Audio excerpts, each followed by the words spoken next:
Okay, so this video, again, source P is not one of your sources. It's one that I've come up with. And this video is going to walk you through identifying the bias of source information and also identifying the credibility of source information, and then looking at bias and credibility within the text. So when we look at the source information for the first time, we want to be asking ourselves, what is the writer's bias? There's always going to be one. And that comes down to two questions. One question could be, what is the author not talking about? The other question could be, what is the author not acknowledging or not able to see? So if we look at the source information, you see the speaker is this guy named Michael Gerson, and he wrote a book, as we can tell by the italics, and also note down here, called Climate Change is Real. So there's definitely a strong position negatively viewing climate change.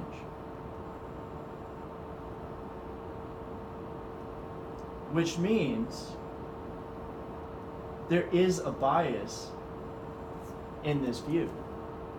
Namely, the speaker is not going to talk about or acknowledge the fact that skeptics say climate change might not be real. So he's not going to talk about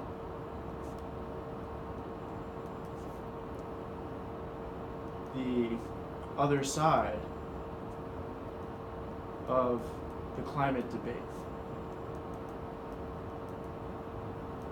And knowing this bias is important because now I can either use his position as a counter argument, or I can use it as very solid evidence for my own side if I'm taking the same side.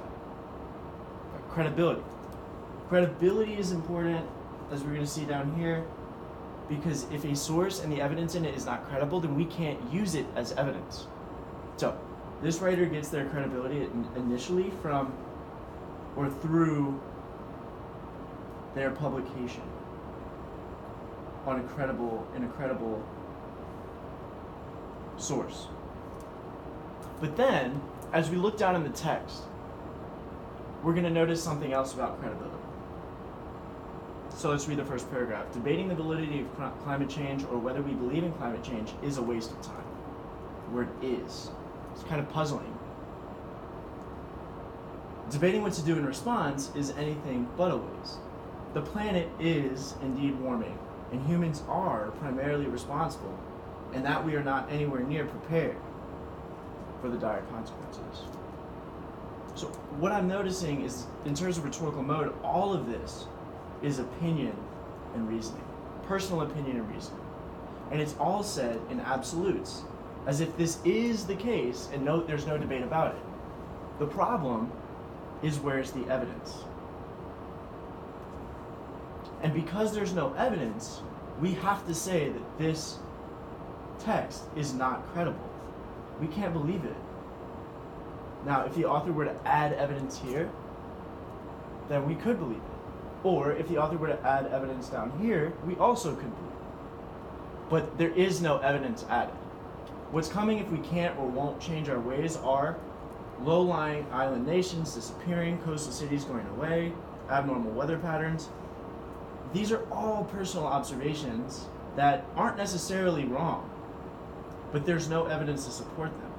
So as they stand now, again, they're not credible. But if we provide evidence, then all of a sudden they can become credible.